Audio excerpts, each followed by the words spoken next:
Well, it's story time again. I'll be reading to you the story called Tom Thumb. Once upon a time, there lived a poor woodcutter and his wife who had 7 children, all boys. There were 3 sets of twins, but the youngest was born alone, and he was so tiny everyone called him Tom Thumb. Now, although he was tiny, he was very clever, and his family came to rely on his ideas. It had been a very hard winter, and the poor woodcutter found it difficult to feed his family. The deep snow made work impossible. When spring came, the father called all his sons together. You must go far into the woods to work today, he said. Go to the August Oaks. That is a good place for timber. But, father, said the eldest twin, what about the Oga?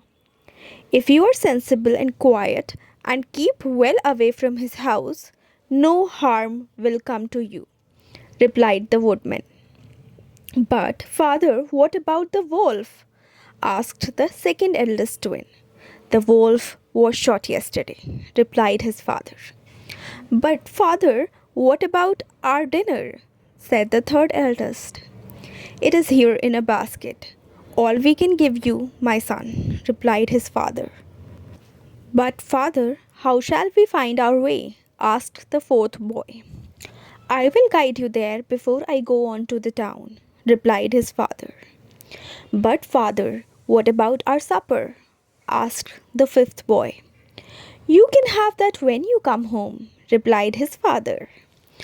But, father, if you have gone to the town, how shall we know the way back? Asked the sixth. You must trust Tom Thumb to bring you home again. He has more sense than the rest of you put together, replied their father crossly, for he was tired of their questions. Only Tom Thumb said nothing, but he winked at his brothers. They all set off along the forest path. Tom Thumb had brought a large piece of chalk, and when they came to unknown paths from home, he marked the trees with large white crosses so that they could find their way back without trouble. When they came to the August Oaks, they found there was plenty of wood, for as the woodman had thought, most people dared not go so near to the August house. Their father left them working hard and went off into town.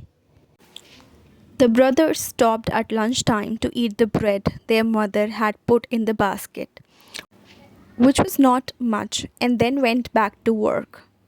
Presently, it began to rain. It grew darker, the wind rose, and they decided it was time to go home. By now, the rain was falling fast and the paths were muddy. They started back the way that they had come, but oh dear, where were the chalk marks Tom Thumb had made? The rain had washed them all off the trees. The 7 brothers were lost. Wet and muddy, they walked on, looking for any landmark in the darkness. Then one of them saw, or thought he saw, a twinkling light. Among the wavering branches, it was difficult to be sure. I can see it too, said another brother. So can I, said a third. Let's go there as quickly as we can. I'm soaked and frozen, said the first. Then Tom Thumb spoke. You must remember, brothers, that light is probably from the August house. Do you want to be eaten for breakfast? They all agreed that they did not. Then something else happened. Among the howls of the wind came another howl, louder and closer. Then several more. They knew only too well who that was. Wolves, hungry wolves. I had rather be an August breakfast than a wolf's supper, said the biggest brother. And we don't know that it is the August house for sure. Let's make for the light. And off they ran. Soon they came to the house with the light, Tom Thumb, who was the littlest, was also the bravest, and standing on tiptoe, he knocked with the knocker. A very large man with gold earrings opened the door. When he saw Tom and behind him six other boys, he licked his lips. It was the ogre, and he had some friends who were augurs and ogresses coming to the lunch next day. Roast boys, even if one was small, were just what they all liked best.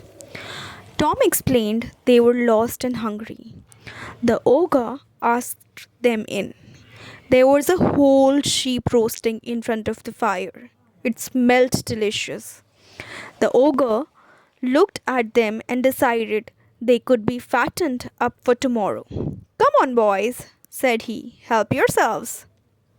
In spite of their terror, they were very hungry and had not eaten such a meal for months. When they had finished, the ogre let them go to bed in his spare bedroom. The bed was ogre sized, and they all fitted in comfortably. Then the ogre went downstairs, opened a new barrel of beer, and sat down by the fire. He soon got sleepy. Tom was not asleep, and when the ogre started to snore, he led his brothers very quietly on tiptoe down the stairs and out of the back door, which the ogre had forgotten to lock. Outside, they found that the storm was over and there was a full moon. They could see their way well and made for home by the high road. But after a time, the ogre was wakened by the trot from the back door, which the third brother, who was last out, had not closed properly. What's this? Said he.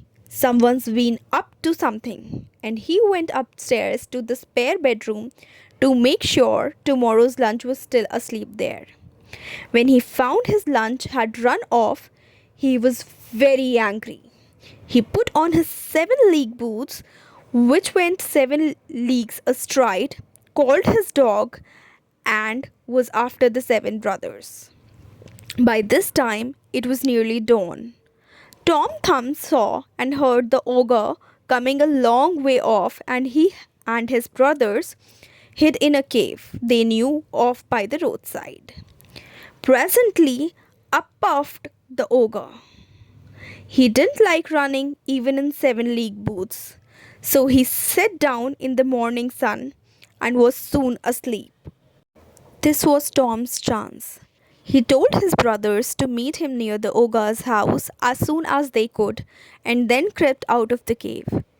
Gently, he pulled off the ogre's magic boots and was just going off with them over his shoulder when the ogre's dog barked at him and woke his master.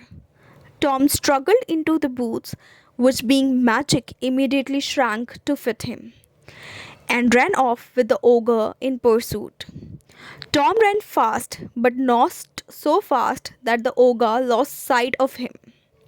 He ran until he reached the king's palace, with the ogre following behind. When he came up to the royal guard at the royal sentry box, he shouted, "The ogre is coming! He's following me, and you can share the reward if you help me catch him." Soon there were several guardsmen ready for the ogre, and in no time at all they had him tied up and brought him to the king. The king was delighted to be rid of him at last. Tom Thumb asked after his share of the reward to be sent to his parents' house. It was a sack of gold. He did not bother to mention he was wearing the ogre's boots. Leaving the palace, Tom strode out for the ogre's house, which he soon reached in his new boots. There he found his brothers waiting for him. "The ogre has been captured," he said. "Let's see what he has left behind." The ogre's house was in a mess, for ogres are not tidy people and find it difficult to keep servants. However, the brothers soon found a sack of treasure which they carried home to their parents. After that, the family was rich and lived happily ever after.